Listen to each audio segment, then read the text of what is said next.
In today's video, I'm going to teach you how to do Superscript in Adobe Express if you need to make text appear slightly above the normal line, like for footnotes, exponents, dates, or abbreviations.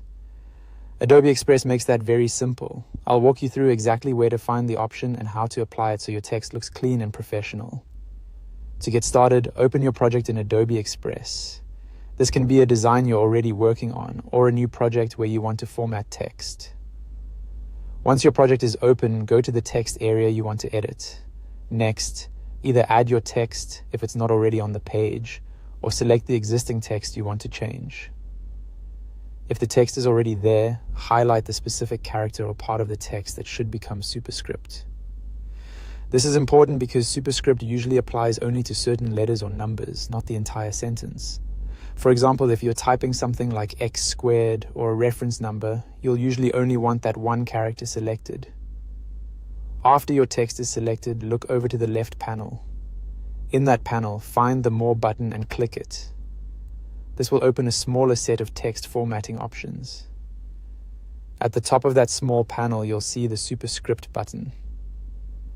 It looks like a capital T with a small raised number 1 next to it.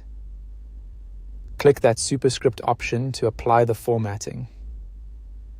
As soon as you select it, your highlighted text will shift upward and appear smaller, which creates the Superscript effect.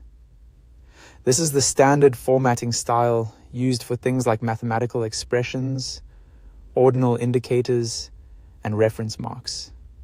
And that's it. That's all you need to do to create Superscript in Adobe Express. A quick tip before you finish. After applying Superscript, take a second to check the spacing and readability of your text. In most cases, Adobe Express handles this automatically, but it's always worth making sure the final result looks the way you want, especially if you're working on a presentation, social graphic, or printed design.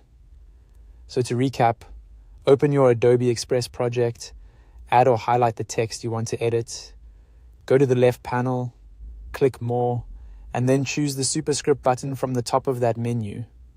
Once you know where that setting is, it only takes a few seconds to use. Thanks for watching, and I hope this helped you format your text more confidently in Adobe Express.